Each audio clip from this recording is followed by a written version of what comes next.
জানেন সারা বাংলাদেশের ভিতরে ঢাকা হচ্ছে একটা রাজধানী। দুরানি বোর্ডের পরিচালক এবং প্রশিক্ষকরা সবাই আছি। আমরা যদি চাই যে সারা বাংলাদেশে আমাদের ইসলামের পতাকা এবং কোরআন হাদিসের আইন বাস্তবায়ন হোক, এটা চাইলে আমরা সম্ভব। অবশ্যই যতগুলো ট্রেনিং সেন্টার আছে এখানে আমরা আলেম গড়া এবং শিক্ষক গড়ার কারিগর। আমরা যদি এখান থেকে একটা নিউজ ওদেরকে দিই যে জায়গায় জায়গায় যাইয়া বিভিন্ন নিজের গ্রামে যাইয়া এই মামুনুল হক সাহেবের দলটাকে পাকা পরিপূর্ণ করার জন্য এবং কি ওই স্থান থেকে নিজেরা বিভিন্ন দল গঠন করা এবং আগামী নির্বাচনে যেন ভালো একটা অবস্থানে যাইতে পারে সেই বিষয়ে কাজ করলে অবশ্যই চাইলে আমরা সম্ভব। এখন থেকে যদি আমরা চেষ্টা করি, যেহেতু আমাদেরকে আজকে যে একটা সুন্দর একটা উপস্থিত মসজিদ শিবিরটা আনছে, এটা অনেক উপকৃত হয়েছে এবং কি আমরাও এই বিষয়টা আগামীতে যেন কাজ করতে পারি সেই বিষয়ে ইনশাআল্লাহ সবাই আমরা চেষ্টা করব। আর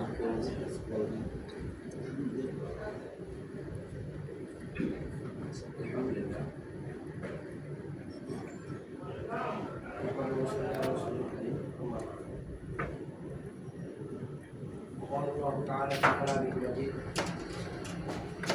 لئن شكرتم لأزيدنكم ولئن كفرتم إن عذابي لشديد আল্লাহ তাআলা আবু শুকরিয়া যে মহান আল্লাহ জাল্লা জালালহু আমানহু আমাদেরকে আলিম হিসাবে আলিমের মজমার মধ্যে আমাদের যে আল্লাহ সমবেত করছেন, এই জন্য আল্লাহ তাআলা শুকরিয়া জানাই আলহামদুলিল্লাহ।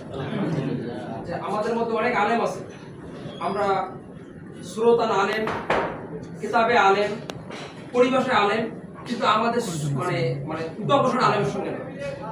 এটা অনেক বড় দুঃখের জিনিস। এখন যদি আমরা আলেম হয়ে যদি আমরা আলেমের পরিচয় ধরে রাখতে পারি, এটা দুনিয়া এবং আখিরাতের জন্য কল্যাণকারী। আব্দুল্লাহ বর্তমান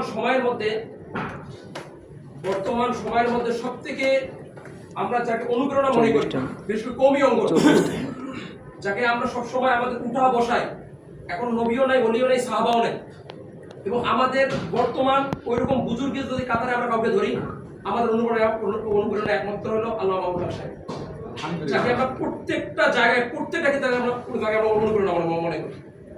উনার মতো একজন আলেম, উনার মতো সাইকুল হাদিস, আমার জানার মতে, আমি হাটাজারি লেখাপড়া করছি, হাটাজারি থেকে শুরু করে এই পর্যন্ত যে উনি কার কাছ থেকে আসলেন, যে সর্বপ্রথম আমরা মুরব্বী হিসেবে মানতাম সুবিশা রহমতুল্লাহ আলাইহি, উনার পরে স্থান ছিল বাবুনগরী সাহেব, এবং উনার পরে স্থান হলে একমাত্র ব্যক্তি আল্লামা মামুনুল হক সাহেব, যেটা ওনার পরে তার স্থান। এখন এই সমস্ত ব্যক্তিরা দুনিয়াতে নাই।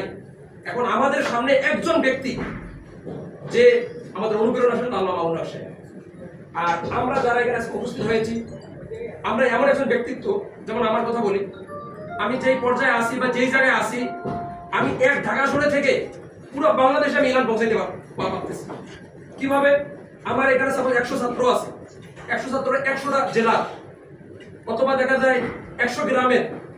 এই গ্রামে আমি যখন এই মামুনুল হক সাহেবের সিফাত, সুরাত, বৈশিষ্ট্য, এই সমস্ত বিষয় যখন আলোচনা করব, তখন এই মামুনুল হক সাহেব সম্পর্কে তার একটা ধারণা হবে, তার মধ্যে একটা ভালোবাসা আসবে, আর ভালোবাসা থেকেই ওনার উপর ওই কাজের অনুপ্রেরণা আসবে।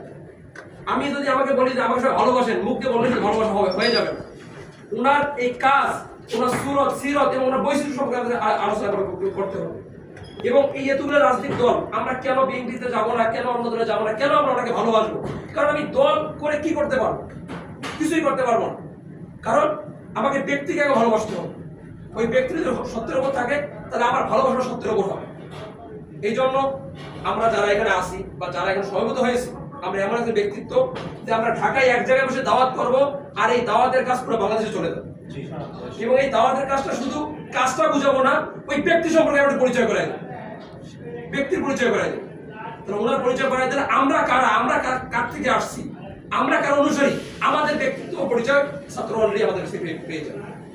আল্লাহ তাআলা আমাদেরকে কবুল করুক, এবং আল্লাহ তাআলা ওই বুজুর্গের ব্যক্তি হায়াত দারাজ করুক, এবং ওই বুজুর্গ ব্যক্তি হায়াত থেকে আমাদের বাকি জিন্দেগি চলতে